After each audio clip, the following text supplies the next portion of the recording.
गांव का किसान और उसका स्वाभिमान। भारत के एक छोटे से गांव में मोहन नाम का एक किसान रहता था। वह बेहद ईमानदार और मेहनती था। उसकी जिंदगी का एक ही उद्देश्य था, अपने परिवार का पालन पोषण और अपने खेतों को हरा भरा रखना। परंतु उसके पास जमीन का छोटा सा टुकड़ा था और वह पूरी तरह से बारिश पर निर्भर था।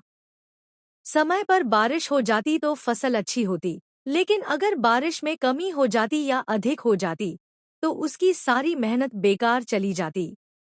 गांव में मोहन के जैसे ही कई और किसान थे जो हर साल बारिश और किस्मत पर निर्भर होकर खेती करते थे। लेकिन एक साल ऐसा आया जिसने मोहन और गांव के बाकी किसानों की जिंदगी में भूचाल ला दिया। उस साल बारिश ने गांव का साथ छोड़ दिया। फसलें बर्बाद हो गईं, खेत सूख गए और किसानों के घरों में भूख ने दस्तक दी। मोहन के घर का हाल भी कुछ अलग नहीं था। फसल बर्बाद हो चुकी थी और परिवार के लिए 2 वक्त की रोटी जुटाना भी मुश्किल हो गया था। गांव में चारों तरफ मायूसी छा गई थी। लोग राजा से मदद की उम्मीद लगाए बैठे थे। मोहन दिन-रात सोचता रहता कि इस समस्या का हल कैसे निकाला जाए। वह अपने परिवार को भूखा नहीं देख सकता था, लेकिन उसके पास कोई उपाय नहीं था। कुछ दिन बाद गांव के सारे किसानों को राजा के दरबार में बुलाया गया। राजा ने ऐलान किया, गांव के किसान हमारे राज्य की रीढ़ हैं। मैं आपकी मदद करना चाहता हूं। जो किसान अपनी फसल का थोड़ा हिस्सा राजकोष में दान करेगा, उसे अनाज और धन दिया जाएगा। किसानों में खुशी की लहर दौड़ गई। लेकिन समस्या यह थी कि जब फसल ही नहीं हुई तो दान कैसे दिया जाए।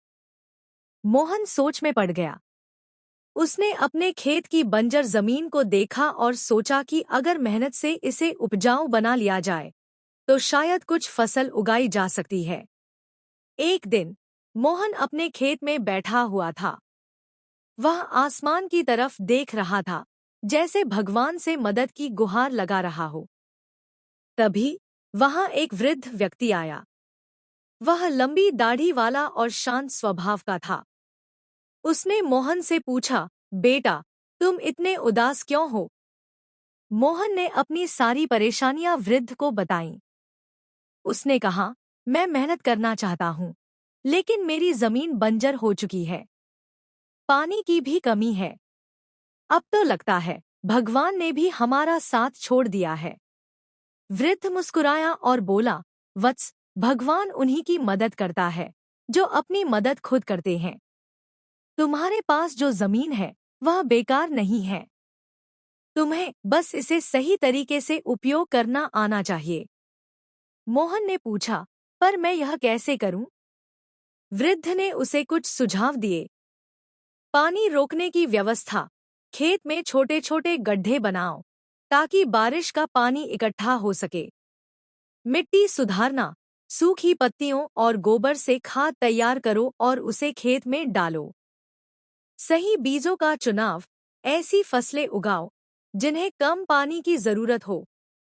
वृद्ध ने जाते जाते कहा, याद रखना, मेहनत का कोई विकल्प नहीं होता और सबसे बड़ी ताकत तुम्हारा स्वाभिमान है। दूसरों से उम्मीद मत करो, अपनी मेहनत पर भरोसा रखो। वृद्ध की बातों से प्रेरित होकर मोहन ने तुरंत काम शुरू कर दिया। उसने अपने खेत की सफाई की, पानी रोकने के लिए छोटे बांध बनाए और सूखा सहने वाले बीज लगाए। दिन-रात मेहनत करके उसने अपने खेत को हरा भरा बना दिया। गांव के बाकी किसान मोहन को देखकर हैरान थे। उन्होंने पूछा, तुमने यह कैसे किया? मोहन ने उन्हें भी वृद्ध की बताई हुई बातें समझाईं। धीरे धीरे गांव के बाकी किसानों ने भी अपने खेतों में वही उपाय अपनाए। कुछ ही महीनों में गांव के खेतों में हरियाली लौट आई। जब राजा को यह खबर मिली कि गांव के किसान अपनी मेहनत से फसल उगा रहे हैं, तो उसने खुद गांव का दौरा करने का फैसला किया। राजा ने देखा कि मोहन के खेत में सबसे अच्छी फसल थी। राजा ने मोहन से कहा, तुम्हारी मेहनत और स्वाभिमान ने पूरे गांव को नई राह दिखाई है। मैं तुम्हें इनाम देना चाहता हूँ। मोहन ने विनम्रता से कहा, महाराज, मेरी मेहनत ही मेरा इनाम है। लेकिन यदि आप सच में हमारी मदद करना चाहते हैं तो गांव में एक बड़ा तालाब बनवा दीजिए। इससे भविष्य में हमें पानी की कमी से जूझना नहीं पड़ेगा। राजा मोहन की सोच और स्वाभिमान से बहुत प्रभावित हुआ। उसने तुरंत गांव में तालाब बनवाने का आदेश दिया। तालाब बनने के बाद गांव में पानी की समस्या हमेशा के लिए खत्म हो गई। किसान अब समय पर फसल उगाने लगे। गांव में खुशहाली आ गई। मोहन की मेहनत और स्वाभिमान ने गांव को एक नई दिशा दी। गांव के लोग मोहन का सम्मान करते थे और उसे अपना आदर्श मानते थे। मोहन ने कभी किसी पर निर्भर नहीं रहना सीखा और अपने स्वाभिमान को हमेशा बनाए रखा।